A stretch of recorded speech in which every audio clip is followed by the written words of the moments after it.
Good afternoon. We are team participants, and our group members consist of Fars Palasaf, Raman Bakuri, Alexander Frias, Brandon Fuentes, and Kira Kuntz. We will be discussing the case Ford Pinto fires, the retrospective view of Ford's field recall coordinator.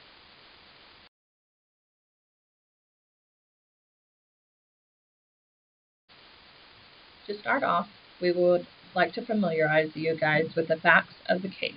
The Ford Pinto was introduced in 1971 to compete with the fuel-efficient Volkswagen and Japanese imports.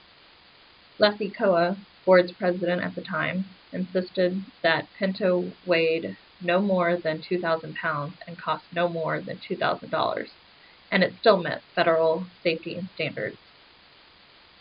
Pinto had major design flaws.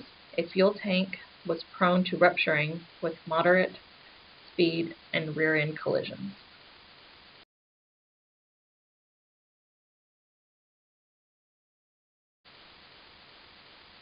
In 1974, the Center for Auto Safety petitioned the National Highway Traffic Safety Administration to have the Pinto recalled due to the fuel tank design flaws.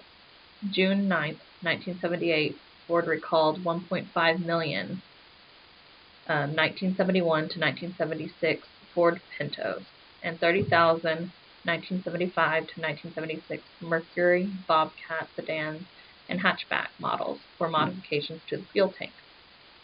Between June 9th and September 15, 1978, 6 people died in Pinto fires after a rear-end impact. Production on the Pinto was discontinued in fall of 1980.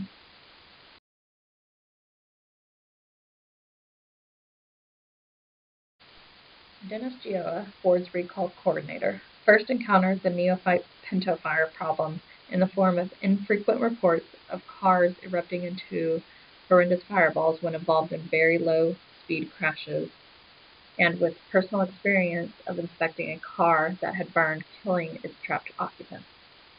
Dennis had 2 distinct opportunities to initiate recall activities concerning the fuel tank problem, but in both occasions he voted not to recall. The Pinto problem did not fit an existing script. The accidents were relatively rare by recall standards, and the accidents were not initially traceable to a specific component failure. And now I will pass it on to my colleague.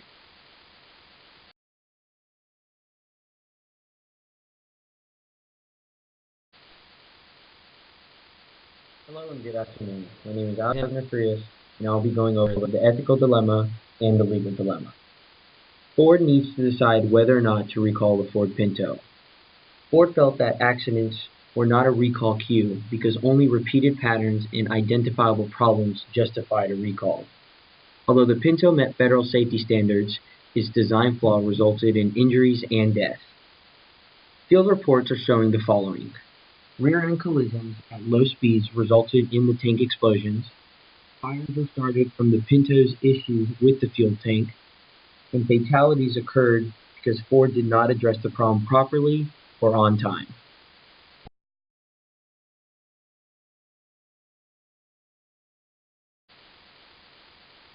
Moving on to the legal dilemma. Ford Motor Company was charged with reckless homicide.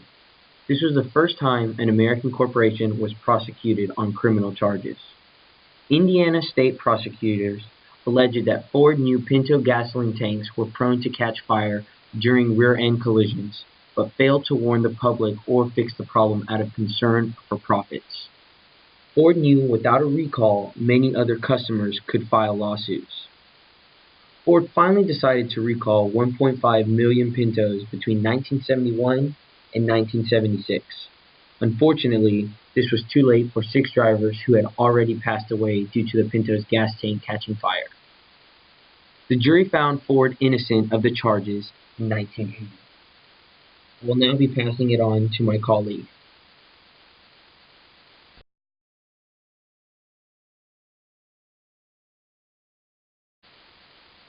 Hello everyone, my name is Faris Asaf. I will talk about the stakeholders.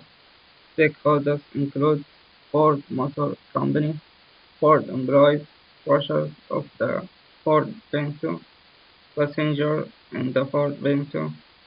Anyone employed in accident caused by Ford Pinto shoes.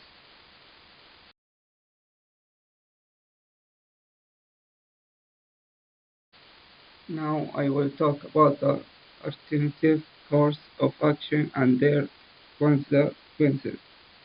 Recall the Ford Pinto. If Ford will recall the Pinto, it could save lives because the unsafe vehicle will be off the road and their noted defenses will be repaired. Ford could choose to not recall the Pinto and keep producing the product with the noted devices, resulting in lawsuits, damage to Ford reporting, drop in stock price, and impact to their company's culture. And the lasted stop producing the Ford Pinto. And now I will pass it to a colleague.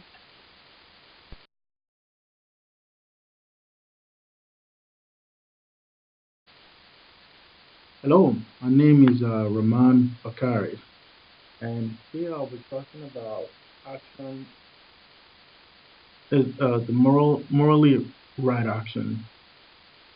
Uh, Recalling the Pinto will be the morally right things to do because safety is a major issue for car buyers. It could salvage the reputation of the company. It will prevent major lawsuits against Ford. And also, safety of the consumer is more important than financial gain. Now I will pass it on to my colleague.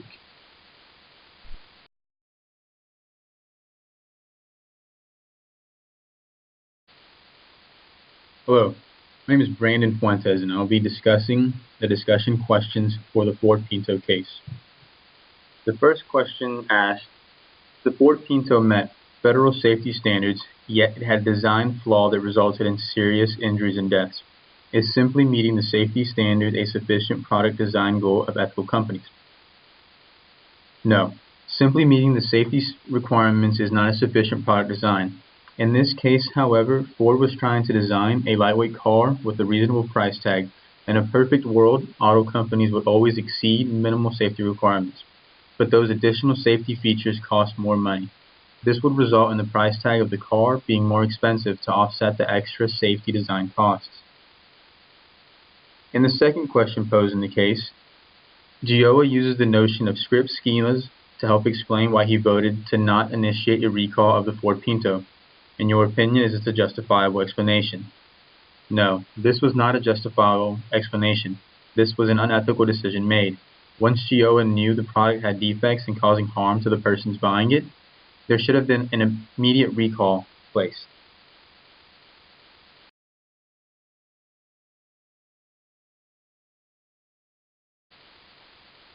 The third question asked, how can organizational context influence the decisions made by organizational members? In our opinion, organizational context can influence heavily the decisions made by organizational members. Everyone has morals and principles of their own. When a person joins an organization, they want to establish themselves within a company. So it is possible that a person's principles and morals can be changed to the principles that better fit the organization to not clash with the organization.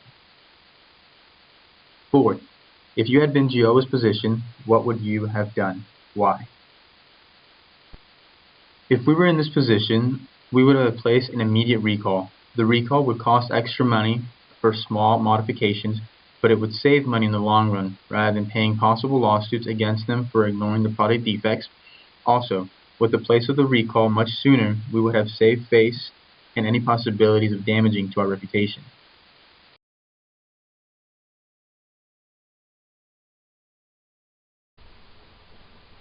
The fifth and final question asks, describe the 4 key decision-making lessons that Gioia identified for neophyte decision makers. Discuss how you expect to use these 4 lessons in your own career.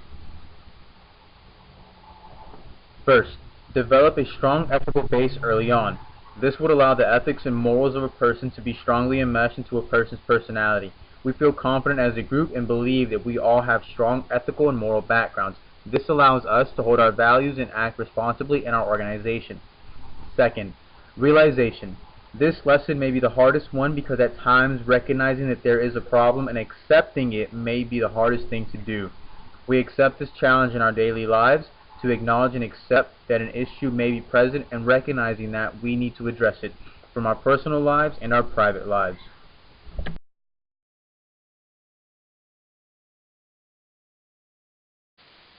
Continuing with lessons learned, the third lesson would be to not let a company culture influence your decisions. We believe that as individuals, we should not conform to a company's culture and jeopardize our own ethical and moral beliefs. We should keep our values in our workplace and not have to conform to a business's practices if they're unethical. The fourth lesson, be prepared to face critical responsibility at a young age. We believe that this is a way of learning, especially as young professionals. Mistakes will happen, but how you react to the mistakes will determine your character and your possible future with that organization. Now, Raman will come in and conclude the recommendations for our case.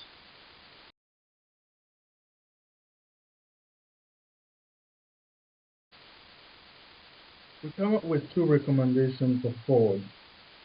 From ethical standpoint, Ford should recall the Pinto because ethically, this is the right thing to do.